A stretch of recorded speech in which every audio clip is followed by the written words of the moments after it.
এক ছোট হাঁসের বাচ্চা চিনিকে বাড়ি এনেছে। আজকের পর্বে লাবু এক অদ্ভুত স্বপ্ন দেখবে চীনা দেশে যাওয়ার। চিনি, তুমি একদম সেফ। আমি একটু ঘুমাই নিচ্ছি।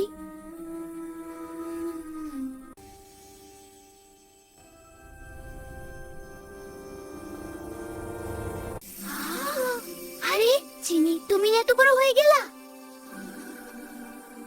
চলো আমার পিঠে চলে এসো। চলো আমার পিঠে চলে এসো।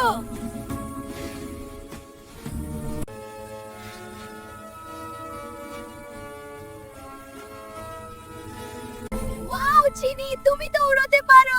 স্বপ্নতে সবকিছু পসিবল। এটা কি জাদুর দেশ নাকি চাইনা দেশ? এই জলের রং তো ক্যান্ডির মতো। এটা ক্যান্ডি লেক। এই তো এগ মাউন্টেন।